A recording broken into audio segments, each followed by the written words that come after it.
Welcome back. Coaches preach to their players all the time about getting off to a fast start. This season, Allen Hare and his Salado Eagles have scored at least 19 points in the first half in 4 of the 7 games this season, including 35 against Taylor and 56 last week against Gatesville. The Eagles also have the highest scoring offense in the district, averaging 44 points per game. They've scored 40 or more points in every game but one this season. Both sides of the football played extremely well in a 63-3 win over Gatesville. Now comes their biggest test of the season, a district game on the road against a Conley team that can score in bunches and also has held their opponents to just 7 points in each of the last 2 games. Well, again, that's a challenge. They got some great athletes on that side of the ball. You have some great defensive linemen, some great linebackers, and secondary players are probably as fast as we've seen. And so we'll just try to get a first down or two and try to maintain the possession of the ball and keep time off the clock so that, of course, their offense can't have it near as many times. But again, that's a challenge for us. Try to block the right people and go in the right direction and see if we can't maintain some first downs. Nikki Lattarulo will have a live report from Mac Peoples Stadium starting at 6 o'clock. Then join her for post-game reaction from the winning coach on Friday Night Lights. Our flex game of the week between Bremond and Mart has now been postponed until November 6. Bremond is shutting school down for the rest of the week because of COVID. Mart is currently looking for a game, but don't expect the Panthers to play a big school or drive across Texas just to play Friday night.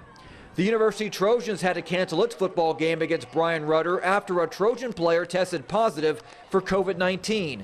Brian Rudder will now play Nacogdoches, while University isn't scheduled to play until next Friday at Waco ISD Stadium against Toledo.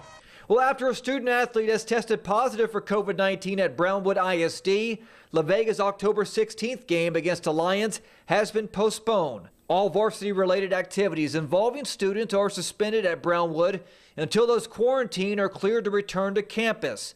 Now, this game will be made up, but the date has yet to be determined.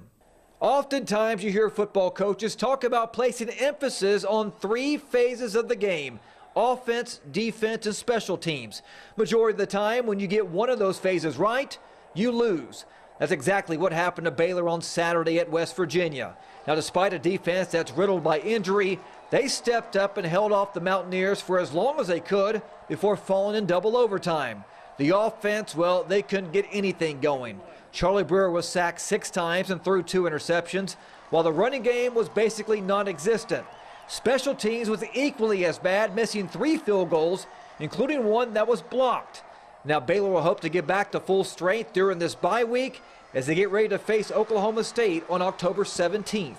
We're using this time for good and bad tapes, and so there's players going to come up at the end of the week, and there's going to be 10 plays that are really good, 10 plays where we can improve, and kind of get a snapshot of, hey, this is what we see your potential being. This is you.